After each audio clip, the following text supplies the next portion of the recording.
नमस्ते दोस्तों। Classic books bye audio पिटारा में आपका स्वागत है। बेहतरीन ऑडियो बुक सुनने के लिए हमारा चैनल सब्सक्राइब करें और बेल आइकन दबाना ना भूलें ताकि आपको हर अपडेट मिलता रहे।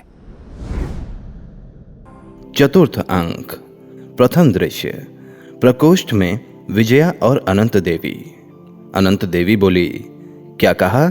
विजया ने कहा, मैं आज ही पासा पलट सकती हूं। जो झूला ऊपर उठ रहा है उसे एक झटके में पृथ्वी चूमने के लिए विवश कर सकती हूं। क्यों? इतनी उत्तेजना क्यों है? सुनूं भी तो? अनंत देवी ने पूछा। समझ जाओ, विजया बोली। नहीं, स्पष्ट कहो। भटार्क मेरा है, विजया ने कहा। तो? अनंत देवी ने पूछा। उस राह से दूसरों को हटाना होगा। कौन छीन रहा है? अनंत देवी ने पूछा। एक पाप अंक में फंसी हुई निर्लज्ज नारी। क्या उसका नाम भी बताना होगा? समझो, नहीं तो साम्राज्य का स्वप्न गला दबाकर भंग कर दिया जाएगा। विजया की यह बात सुनकर अनंत देवी हंसती हुई बोली, मूर्ख रमणी, तेरा भटार्क केवल मेरे कार्य साधन का अस्त्र है और कुछ नहीं। वह पुरगुप्त के ऊंचे सिंहासन की सीढ़ी है, समझी? ये सुनकर विजया ने कहा, समझी, और तुम भी जान लो कि तुम्हारा नाश समीप है। ये सुनकर अनंत देवी बात बनाती हुई बोली, क्या तुम पुरगुप्त के साथ सिंहासन पर बैठना चाहती हो?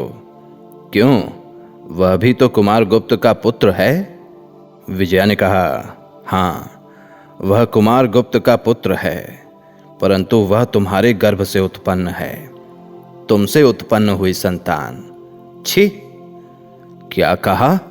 समझ कर कहना, अनंत देवी ने कहा। कहती हूं और कहूंगी। प्रलोभन से, धमकी से, भय से कोई भी मुझको भटार्क से वंचित नहीं कर सकता। प्रणय वंचिता स्त्रियां अपनी राह के रोड़े विघ्नों को दूर करने के लिए वज्र से भी दृढ़ होती हैं।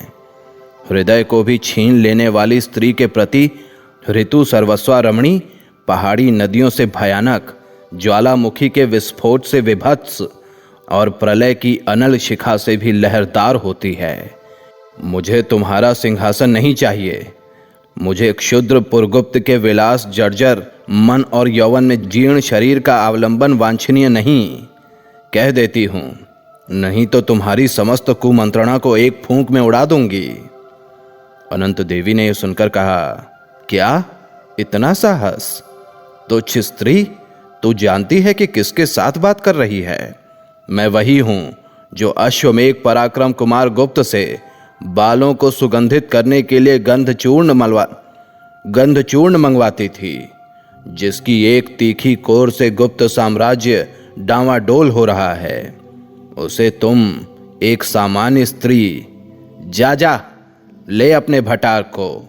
मुझे ऐसे कीट पतंगों की आवश्यकता नहीं है, परंतु स्मरण रखना, मैं हूं अनंत देवी, तेरी कूटनीति के कंटकित कानन की देवाग्नि, तेरे गर्व शैल श्रृंग का वज्र।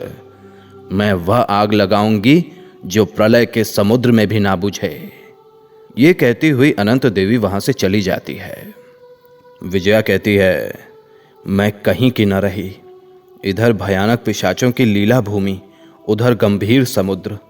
दुर्बल रमणी हृदय थोड़ी आंच में गरम और शीतल हाथ फेरते ही ठंडा।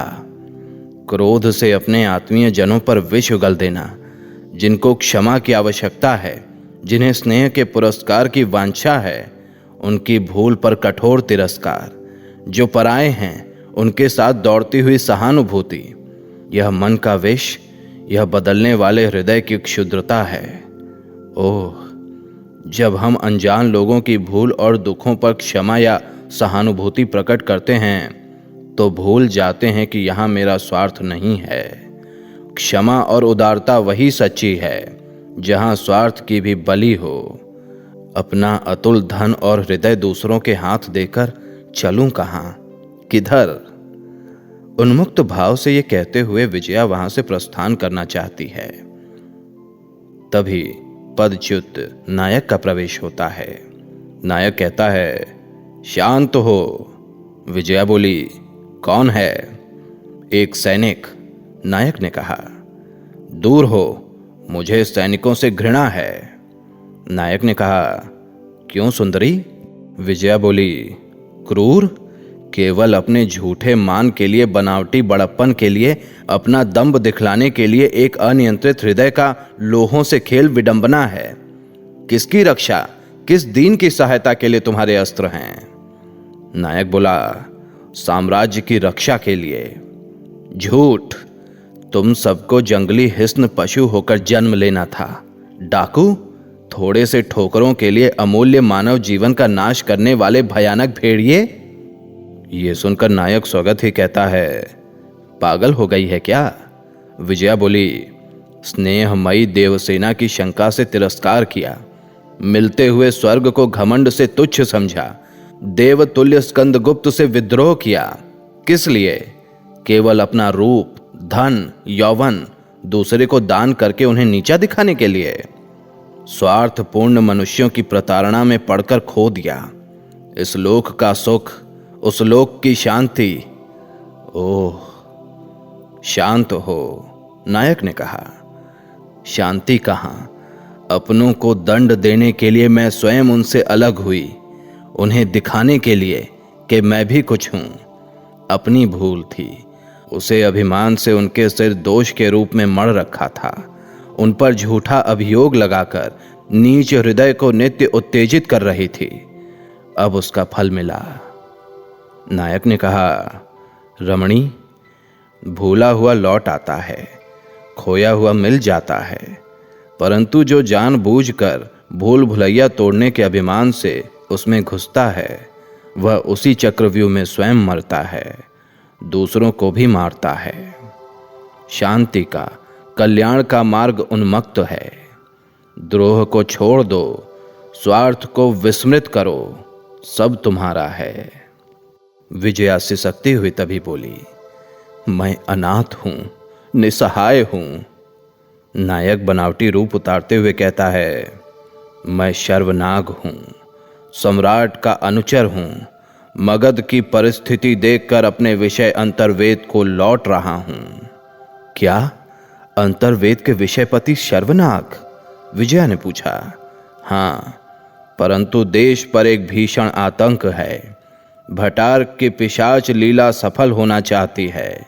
विजया, चलो, देश के प्रत्येक बच्चे, बूढ़े और युवक को उसकी भलाई में लगाना होगा, कल्याण का मार्ग प्रशस्त करना होगा।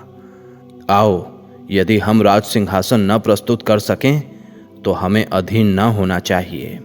हम देश की प्रत्येक गली को झाड़ू देकर ही इतना स्वच्छ कर दें कि उस पर चलने वाले राजमार्ग का सुख पाएं। ये सुनकर विजया कुछ सोचकर बोली, तुमने सच कहा, सबको कल्याण के शुभागमन के लिए कटिबद्ध होना चाहिए। चलो। इसके बाद दोनों का प्रस्थान होता है। द्वितीय दृश्य, भटार वफ वेफ शिविर में नर्तकी गाती है। भावनिधि में लहरियां उठती तभी, भूल कर भी जब स्मरण होता कभी। मधुर मुरली फूंक दी तुमने भला, नींद मुझको आ चली थी बस अभी। सब रंगों में फिर रही है बिजलियां, नील निरद क्या ना बरसोगे कभी। एक झोंका और मलय नील, आहा, क्षुद्र कलिका है खिली जाती अभी। कौन मर मर कर जिएगा इस तरह, यह समस्या हल ना होगी क्या कभी। तभी कमला और देवकी का प्रवेश होता है। देवकी बोली, भटार्क, कहाँ है मेरा सर्वस्व? बता दे, मेरे आनंद का उत्सव, मेरी आशा का सहारा कहाँ है? कौन? भटार वफ ने पूछा। कमला ने कहा, कृतघ्न नहीं देखता है? यह वही देवी हैं जिन्होंने तेरे नरकीय अपराध को क्षमा किया था, जिन्होंने तुझ जैसे घिनौने कीड़े को भी मरने से बचाया था। वही देव प्रतिमा महादेवी देवकी। भटार वफ उन्हें पहचान कर कहता है, कौन? मेरी मां? कमला कहती है, तू कह सकता है, परंतु मुझे तुझको पुत्र कहने में संकोच होता है। लज्जा से गड़ी जा रही हूं। जिस जननी की संतान, जिसका अभागा पुत्र ऐसा देशद्रोही हो, उसको क्या मुंह दिखाना चाहिए? भटार्क। भटार वफ ने तभी कहा, राजमाता और मेरी माता। देवकी बोली, बता भटार्क, वह आर्यवर्त का रत्न कहां है? देश का बिना दाम का सेवक, वह जन साधारण के हृदय का स्वामी कहां है? उससे शत्रुता करते हुए तुझे। देवकी बोल ही रही थी कि तभी कमला ने कहा, बोल दे भटार्क। भटार वफ ने कहा, क्या कहूं? कुंभा की क्षुब्ध लहरों से पूछो, हिमवान की गल जाने वाली बर्फ से पूछो कि वह कहीं मैं नहीं।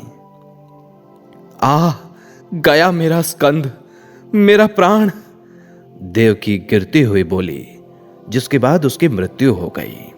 कमला उसे संभालती हुई बोली, देख पिशाच, एक बार अपनी विजय पर प्रसन्नता से खिलखिला ले।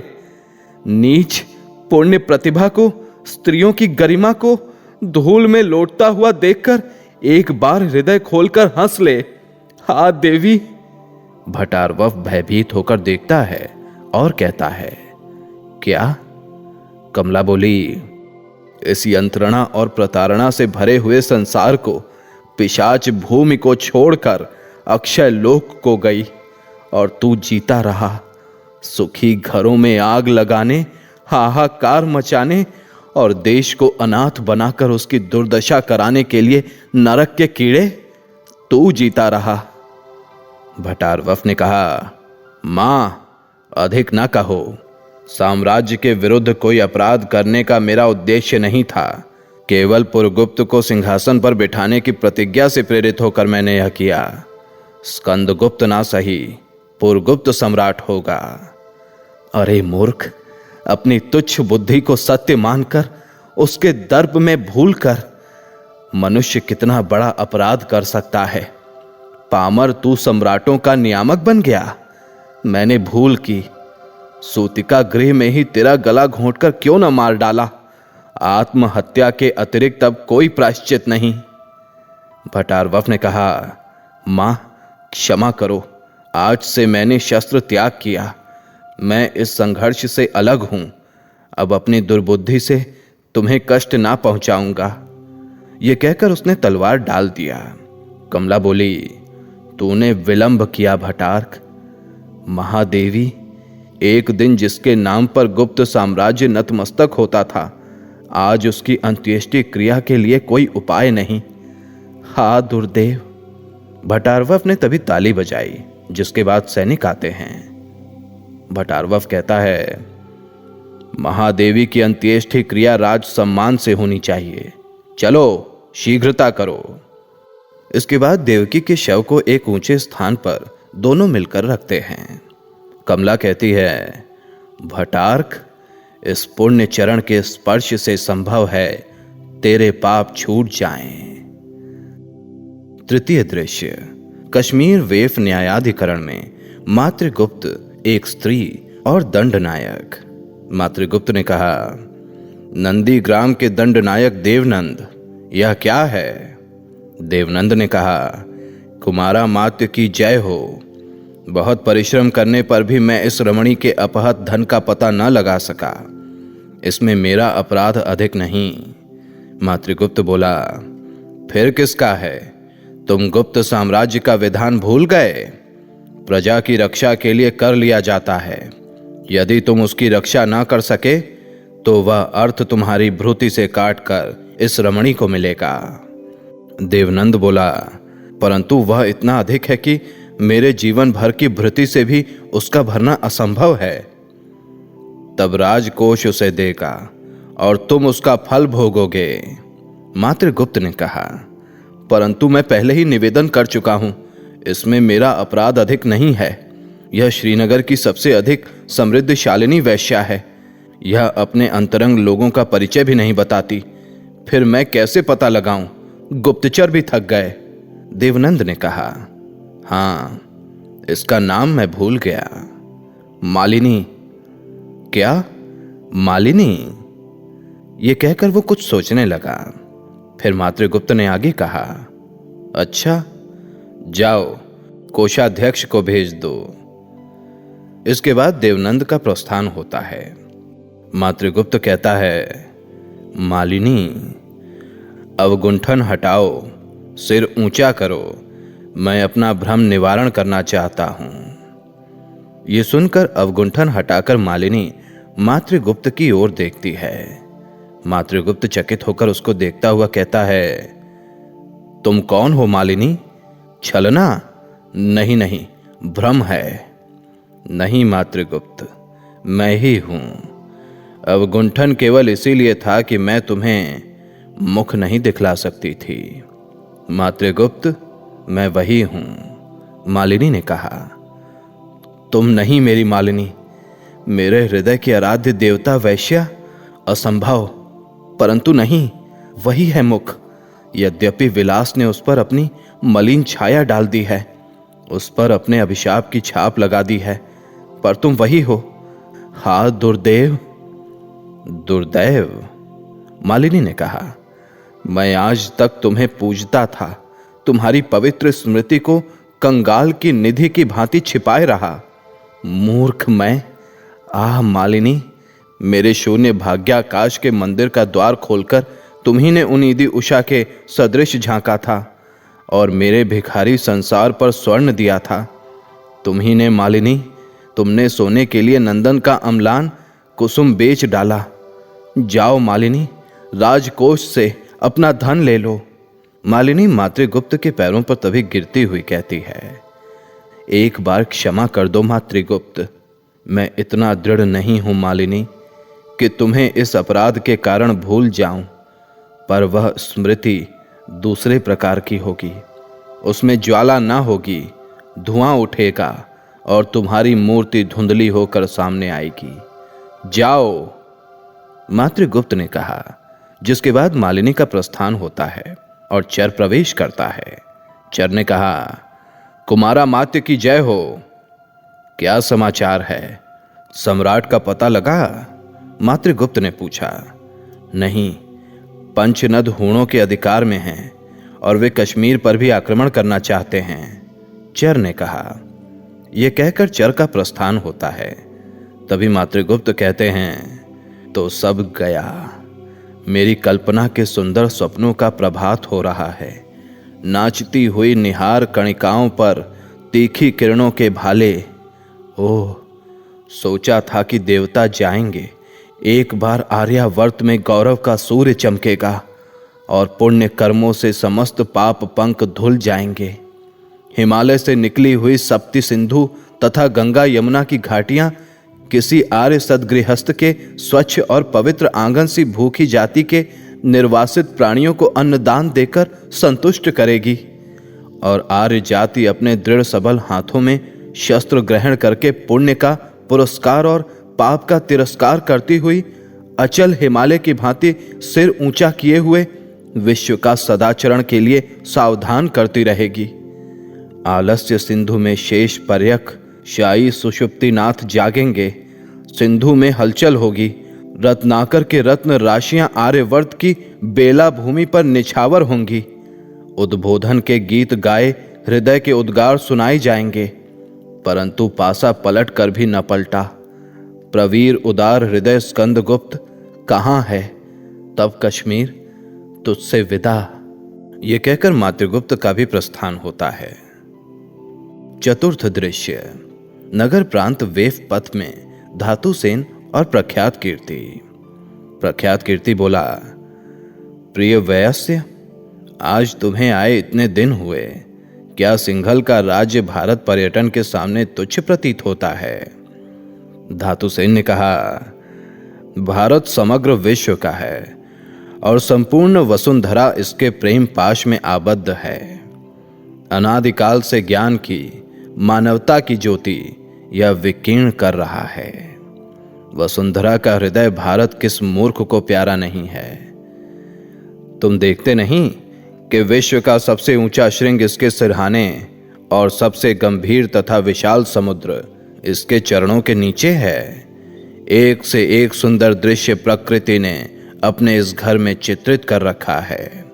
भारत के कल्याण के लिए मेरा सर्वस्व अर्पित है, किंतु देखता हूं बौद्ध जनता और संघ भी साम्राज्य के विरुद्ध है। महाबोधि विहार के संघ महास्थविर ने निर्वाण लाभ किया है। उस पद के उपयुक्त भारत भार में केवल प्रख्यात कीर्ति है। तुमसे संघ की मलिनता बहुत कुछ धुल जाएगी। प्रख्यात कीर्ति बोले, राजमित्र, मुझे क्षमा कीजिए, मैं धर्म लाभ करने के लिए भिक्षु हुआ हूं, महास्थविर बनने के लिए नहीं। इस पर धातुसेन ने कहा, मित्र, मैं मात्र गुप्त से मिलना चाहता हूं। प्रख्यात कीर्ति बोले, वह तो विरक्त होकर घूम रहा है, तुमको मेरे साथ कश्मीर चलना होगा। धातुसेन बोला, पर अभी तो कुछ दिन ठहरोगे ना? प्रख्यात कीर्ति ने पूछा। जहां तक संभव हो शीघ्र चलो, धातुसेन ने कहा। तभी एक भिक्षु का प्रवेश हुआ। भिक्षु ने कहा, आचार्य, महान अनर्थ। प्रख्यात कीर्ति बोले, क्या है, कुछ कहो भी। भिक्षु बोला, विहार के समीप जो चतुष्पद का चैत्य है, वहां कुछ ब्राह्मण बलि करना चाहते हैं। इधर भिक्षु और बौद्ध जनता उत्तेजित है। यह सुनकर धातुसेन ने कहा, चलो हम लोग भी चलें, उन उत्तेजित लोगों को शांत करने का प्रयत्न करें। ये कहकर सब वहां से चले जाते हैं। पंचम दृश्य, बिहार वेप समीप चतुष्पथ। एक ओर ब्राह्मण लोग बलि का उपकरण लिए, दूसरी ओर उत्तेजित भिक्षु और बौद्ध जनता। तभी दंडनायक का प्रवेश होता है। वो कहता है, नागरिकगण, यह समय अंतर विग्रह का नहीं है। देखते नहीं हो कि साम्राज्य बिना कर्णधार का पोत होकर डगमगा रहा है और तुम लोग क्षुद्र बातों के लिए परस्पर झगड़ते हो। एक ब्राह्मण ने कहा, इन्हीं बौद्धों ने गुप्त शत्रु का काम किया है। कई बार के विताड़ित हूण इन्हीं लोगों की सहायता से पुनः आए हैं। इन गुप्त शत्रुओं को कृतज्ञता का उचित दंड मिलना चाहिए। श्रमण बोला, ठीक है, गंगा, यमुना और सरयू के तट पर गड़े हुए यज्ञयूप सधर्मियों की छाती में ठुकी हुई कीलों की तरह अब भी खटकते हैं। हम लोग निसहाय थे, क्या करते? विधर्मी विदेशी की शरण में भी यदि प्राण बच जाएं और धर्म की रक्षा हो। राष्ट्र और समाज मनुष्य के द्वारा बनते हैं, उन्हीं के सुख के लिए। जिस राष्ट्र और समाज से हमारी सुख शांति में बाधा पड़ती हो, उसका हमें तिरस्कार करना ही होगा। इन संस्थाओं का उद्देश्य है मानवों की सेवा। यदि वे हमी से अवैध सेवा लेना चाहें और हमारे कष्टों को न हटाएं, तो हमें उनकी सीमा के बाहर जाना ही पड़ेगा। ये सुनकर ब्राह्मण बोला, ब्राह्मणों को इतनी हीन अवस्था में बहुत दिनों तक विश्व नियंता नहीं देख सकते। जो जाति विश्व के मस्तिष्क का शासन करने का अधिकार लिए उत्पन्न हुई है, वह कभी चरणों के नीचे ना बैठेगी। आज यहां बलि होगी, हमारे धर्माचरण स्वयं विधाता भी बाधा नहीं डाल सकते। श्रमण बोला, निरीह प्राणियों के वध में कौन सा धर्म है ब्राह्मण? तुम्हारी इस हिंसा नीति और अहंकार मूलक आत्मवाद का खंडन तथागत ने किया था। उस समय तुम्हारा ज्ञान गौरव कहां था? क्यों नतमस्तक होकर समग्र जम्बूद्वीप ने उस ज्ञान रणभूमि के प्रधान मल्ल के समक्ष हार स्वीकार की? तुम हमारे धर्म पर अत्याचार करना चाहते हो? यह नहीं हो सकेगा। इन पशुओं के बदले हमारी बलि होगी। रक्त पिपासु दुर्दांत ब्राह्मण देव, तुम्हारी पिपासा हम अपने रुधिर से शांत करेंगे। तभी धातुसेन का प्रवेश होता है। वो कहता है, अहंकार मूलक आत्मवाद का खंडन करके गौतम ने विश्वात्मावाद को नष्ट नहीं किया। यदि वैसा करते तो इतनी करुणा की क्या आवश्यकता थी? उपनिषदों के नेति नेति से ही गौतम का अनात्मवाद पूर्ण है। यह प्राचीन महर्षियों का कथित सिद्धांत मध्यमा प्रतिपदा के नाम से संसार में प्रचारित हुआ। व्यक्ति रूप में आत्मा के सदृश कुछ नहीं है। वह एक सुधार था, उसके लिए रक्तपात क्यों? दंडनायक ने कहा, देखो, यदि ये हठी लोग तुम्हारे कुछ समझाने से मान जाएं, अन्यथा यहां बलि ना होने दूंगा। ब्राह्मण बोला, क्यों ना होने दोगे? अधार्मिक शासक क्यों ना होने दोगे? आज गुप्त कुचक्रों से गुप्त साम्राज्य शिथिल है। कोई क्षत्रिय राजा नहीं जो ब्राह्मण के धर्म की रक्षा कर सके, जो धर्माचरण के लिए अपने राजकुमारों को तपस्वियों की रक्षा में नियुक्त करे। आह धर्मदेव, तुम कहां हो? धातुसेन ने कहा, सप्त सिंधु प्रदेश निशंस हूणों से पदाक्रांत है, जाति भीत और त्रस्त है, और उसका धर्म असहाय अवस्था में पैरों से कुचला जा रहा है। क्षत्रिय राजा, धर्म का पालन कराने वाला राजा पृथ्वी पर क्यों नहीं रह गया? आपने इसे विचारा है? क्यों ब्राह्मण टुकड़ों के लिए अन्य लोगों की उपजीविका छीन रहे हैं? क्यों एक वर्ण के लोग दूसरों की अर्धकरी वृत्तियां ग्रहण करने लगे हैं? लोभ ने तुम्हारे धर्म का व्यवसाय चला दिया। दक्षिणा की योग्यता से स्वर्ग, पुत्र, धन, यश, विजय और मोक्ष तुम बेचने लगे। कामना से अंधी जनता के विलासी समुदाय के ढोंग के लिए तुम्हारा धर्म आवरण हो गया है। जिस धर्म के आचरण के लिए पुष्कल स्वर्ण चाहिए, वह धर्म जन साधारण की संपत्ति नहीं। धर्म वृक्ष के चारों ओर स्वर्ण के कांटेदार जाल फैलाए गए हैं और व्यवसाय की ज्वाला से वह दग्ध हो रहा है। जिन धनवानों के लिए तुमने धर्म को सुरक्षित रखा, उन्होंने समझा कि धर्म धन से खरीदा जा सकता है, इसीलिए धनोपार्जन मुख्य हुआ और धर्म गौड़। जो पारस्य देश की मूल्यवान मदिरा रात को पी सकता है, वह धार्मिक बने रहने के लिए प्रभात में एक गो निष्क्रिय भी कर सकता है। धर्म को बचाने के लिए तुम्हें राज्य शक्ति की आवश्यकता हुई। धर्म इतना निर्बल है कि वह पाशव बल के द्वारा सुरक्षित होगा। ब्राह्मण ने कहा, तुम कौन हो? मूर्ख उपदेशक, हट जाओ। तुम नास्तिक प्रच्छन्न बौद्ध, तुमको क्या अधिकार है कि हमारे धर्म की व्याख्या करो? इस पर धातुसेन ने कहा, ब्राह्मण क्यों महान है? इसलिए कि वे त्याग और क्षमा की मूर्ति हैं। इसी के बल पर बड़े बड़े सम्राट उनके आश्रमों के निकट निरस्त्र होकर जाते थे और वे तपस्वी रित और अमृत वृत्ति से जीवन निर्वाह करते हुए सायं प्रातः अभिलाषा में भगवान से प्रार्थना करते थे, सर्वपि सुखिना सन्तु सर्वे निरामयाः, सर्वे भद्राणि पश्यन्तु मां कश्चित् दुख माप्युनुयात्। आप लोग उन्हीं ब्राह्मणों की संतान हैं जिन्होंने अनेक यज्ञों को एक बार ही बंद कर दिया था। उनका धर्म समयानुकूल प्रत्येक परिवर्तन को स्वीकार करता है, क्योंकि मानव बुद्धि ज्ञान की जो वेदों के द्वारा हमें मिला है प्रस्तार करेगी, उसके विकास के साथ बढ़ेगी, और यही धर्म की श्रेष्ठता है। प्रख्यात कीर्ति ने कहा, धर्म के अंधभक्तों, मनुष्य अपूर्ण है, इसलिए सत्य का विकास जो उनके द्वारा होता है वो भी अपूर्ण होता है। यही विकास का रहस्य है। यदि ऐसा ना हो तो ज्ञान की वृद्धि असंभव हो जाए। प्रत्येक प्रचारक को कुछ न कुछ प्राचीन असत्य परंपराओं का आश्रय इसी से ग्रहण करना पड़ता है। सभी धर्म समय और देश की स्थिति के अनुसार निर्वित्त होते रहे हैं और होंगे।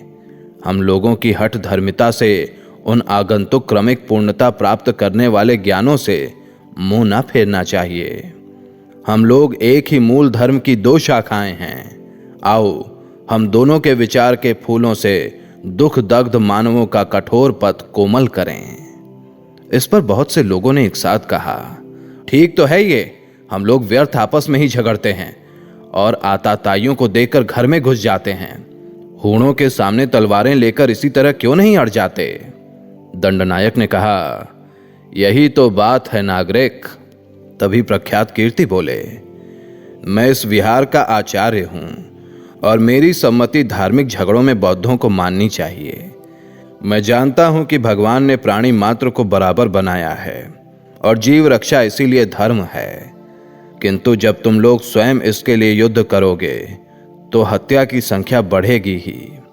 अतः यदि तुम में कोई सच्चा धार्मिक हो तो वह आगे आए और ब्राह्मणों से पूछे कि क्या आप मेरी बलि देकर इतने जीवों को छोड़ सकते हैं, क्योंकि इन पशुओं से मनुष्यों का मूल्य ब्राह्मणों की दृष्टि में भी विशेष होगा।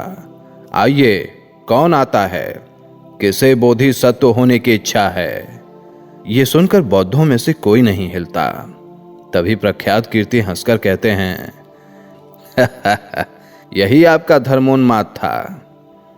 एक युद्ध करने वाली मनोवृत्ति की प्रेरणा से उत्तेजित होकर अधर्म करना और धर्माचरण की दुंदुभी बजाना, यही आपकी करुणा की सीमा है।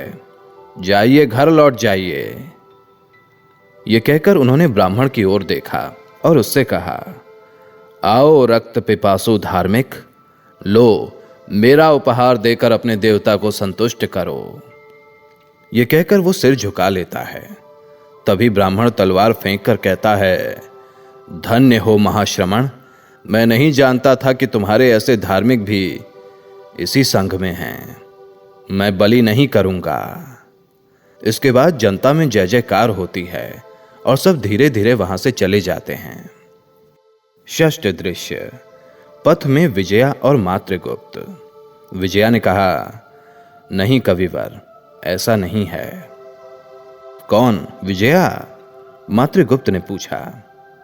विजया ने कहा, आश्चर्य और शोक का समय नहीं है। सुकवि शिरोमणि, गा चुके मिलन संगीत, गा चुके कोमल कल्पनाओं के लचीले गान, रो चुके प्रेम के पचड़े, एक बार वह उद्बोधन गीत गा दो कि भारतीय अपनी नश्वरता पर विश्वास करके अमर भारत की सेवा के लिए सन्नद्ध हो जाएं। मातृगुप्त ने फिर से पूछा, कौन, विजया? विजया ने कहा, हां मातृगुप्त, एक प्राण बचाने के लिए जिसने तुम्हारे हाथ में कश्मीर मंडल दे दिया था, आज तुम उसी सम्राट को खोजते हो।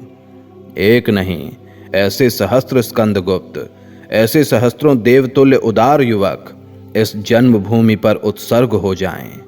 सुना दो वह संगीत जिससे पहाड़ हिल जाए और समुद्र कांप कर रह जाए। अंगड़ाइयां लेकर मुचकुंद की मोह निद्रा से भारतवासी जाग पड़े। हम तुम गली गली, कोने कोने पर्यटन करेंगे, पैर पड़ेंगे, लोगों को जगावेंगे। ये सुनकर मातृगुप्त ने कहा, तुम धन्य हो, आज से मैं यही करूंगा। वह लो, चक्रपालित आ रहा है। चक्रपालित का तभी प्रवेश होता है। वो कहता है, लक्ष्मी की लीला, कमल के पत्तों पर जल बिंदु, आकाश से मेघ समारोह, अरे इनसे भी क्षुद्र निहार कणिकाओं की प्रभात लीला मनुष्य की अदृष्ट लिपि वैसी ही है जैसी अग्नि रेखाओं से कृष्ण मेघ में बिजली की वर्णमाला, एक क्षण में प्रज्वलित, दूसरे क्षण में विलीन होने वाली। भविष्यत का अनुचर तुच्छ मनुष्य केवल अतीत का स्वामी है।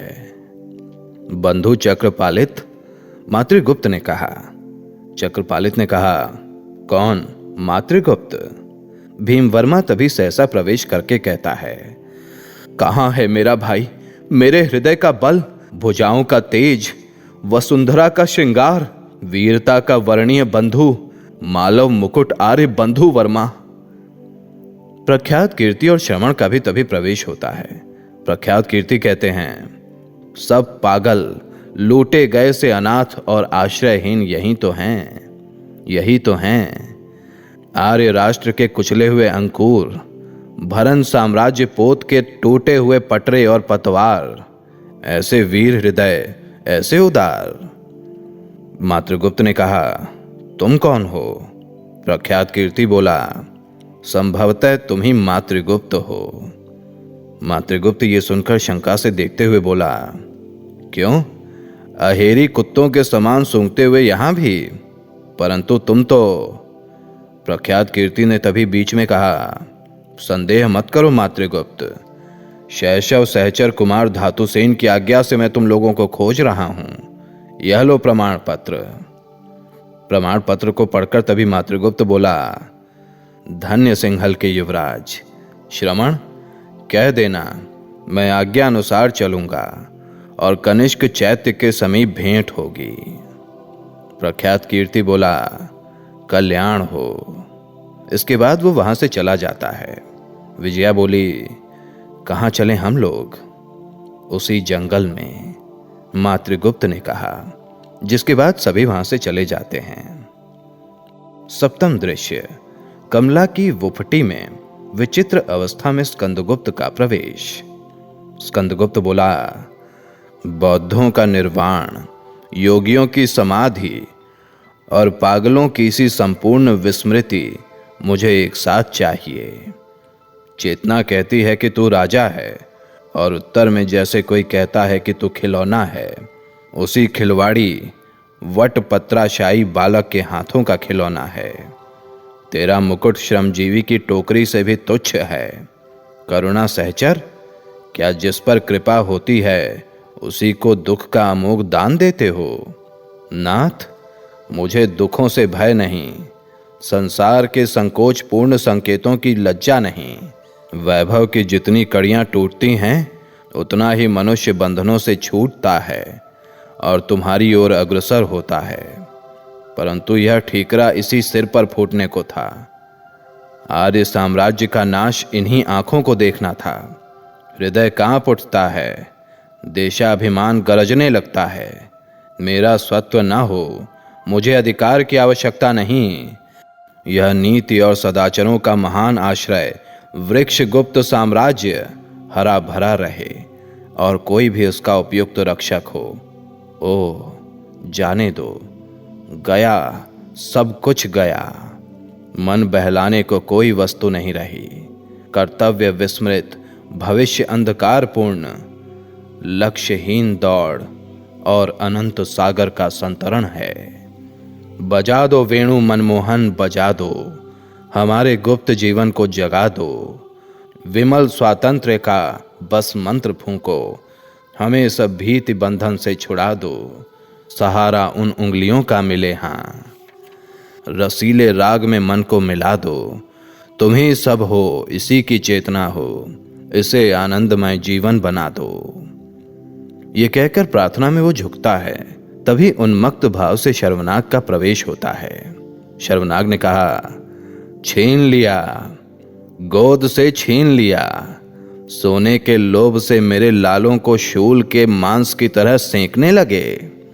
जिन पर विश्व भर का भंडार लुटाने को मैं प्रस्तुत था, उन्हीं गुदड़ी के लालों को राक्षसों ने, हूणों ने, लुटेरों ने लूट लिया। किसने आहों को सुना? भगवान ने?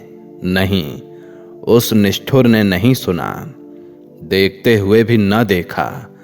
आते थे कभी एक पुकार पर, दौड़ते थे कभी आधी आह पर, अवतार लेते थे कभी आर्यों की दुर्दशा से दुखी होकर। अब नहीं, देश के हरे कानन चिता बन रहे हैं। धधकती हुई नाश की प्रचंड ज्वाला दिग्दाह कर रही है। अपने ज्वालामुखियों को बर्फ की मोटी चादर से छिपाए हिमालय मौन है। पिघल कर क्यों नहीं समुद्र से जा मिलता? अरे जड़, मूक बधिर प्रकृति के टीले। ये कहकर वो उन्मत्त भाव से ही प्रस्थान करता है। स्कंदगुप्त कहता है, कौन है यह? शर्वनाग है क्या? क्या अंतर्वेद भी हूणों से पदाक्रांत हुआ? अरे आर्यावर्त के दुर्दैव, बिजली के अक्षरों से क्या भविष्यत लिख रहा है? भगवान, यह अधोन्मत्त शर्व आर्य साम्राज्य की हत्या का कैसा भयानक दृश्य है, कितना विभत्स है। सिंहों की बिहार स्थली में श्रृंगाल वृंद सड़ी लाथ नोच रहे हैं। तभी पगली रामा का भी प्रवेश हुआ। वो स्कंद को देखकर बोली, लुटेरा है तू भी, क्या लेगा? मेरी सूखी हड्डियां तेरे दांतों से टूटेंगी, देख तो। ये कहते हुए वो हाथ बढ़ाती है। तभी स्कंदगुप्त पूछते हैं, कौन? रामा? रामा ने आश्चर्य से कहा, मैं रामा हूं, हां, जिसकी संतान को हूणों ने पीस डाला। मेरी संतान इन अभागों की सी वे नहीं थी। वे तो तलवार की बारीक धार पर पैर फैलाकर सोना जानती थी। धधकती हुई ज्वाला में हंसती हुई कूद पड़ती थी।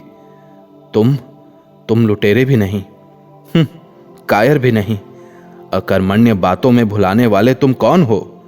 देखा था एक दिन, वही तो है जिसने अपनी प्रचंड हुंकार से दस्युओं को कंपा दिया था, ठोकर मारकर सोई हुई अकर्मण्य जनता को जगा दिया था, जिसके नाम से रोएं खड़े हो जाते थे, भुजाएं फड़कने लगती थीं। वही स्कंद रमणियों का रक्षक, बालकों का विश्वास, वृद्धों का आश्रय और आर्यावर्त की छत्र छाया। नहीं, भ्रम हुआ। तुम निष्प्रभ, निस्तेज, उसी के मलिन चित्र से तुम कौन हो? इसके बाद रामा का भी प्रस्थान होता है। स्कंदगुप्त बैठकर कहता है, मैं वही स्कंद हूं, अकेला, निसहाय। तभी कमला भी कूटी खोलकर बाहर निकलती है। वो कहती है, कौन कहता है कि तुम अकेले हो? समग्र संसार तुम्हारे साथ है। सहानुभूति को जागृत करो। यदि भविष्यत से डरते हो कि तुम्हारा पतन ही समीप है, तो तुम उस अनिवार्य स्रोत से लड़ जाओ।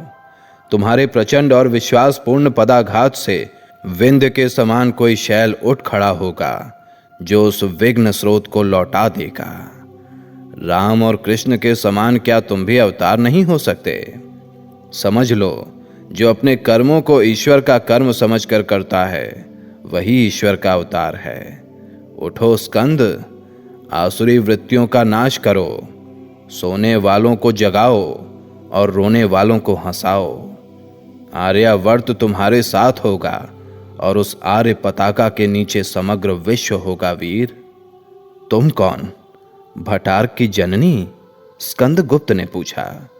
तभी नेपथ्य से बचाओ बचाओ का क्रंदन शब्द सुनाई देता है। स्कंदगुप्त फिर से पूछते हैं, कौन? देवसेना का सा शब्द। मेरा खड़ग कहां है? ये कहते हुए वो वहां से जाता है। देवसेना का पीछा करते हुए तभी हूण का प्रवेश होता है। देवसेना कहती है, भीम भाई, मुझे इस अत्याचारी से बचाओ, कहां गए? हूण ने कहा, कौन तुझे बचाता है? ये कहकर वो देवसेना को पकड़ना चाहता है।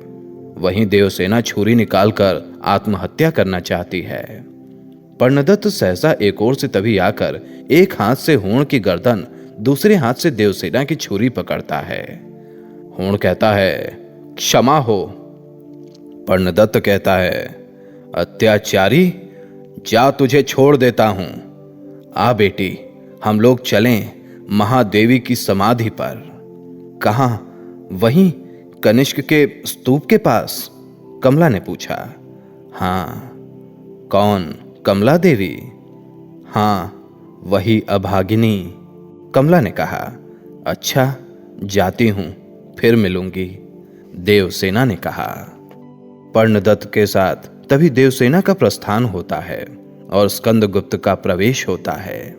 स्कंदगुप्त कहता है, कोई नहीं मिला।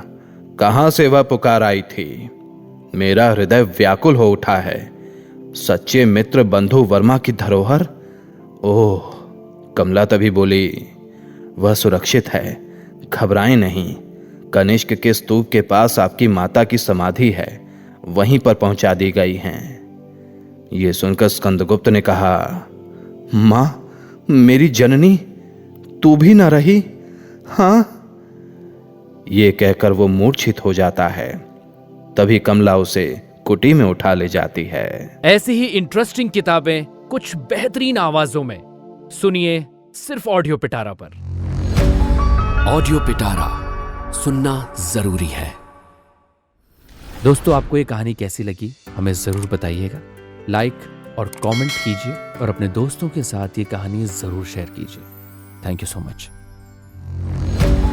ऑडियो पिटारा सुनना जरूरी है।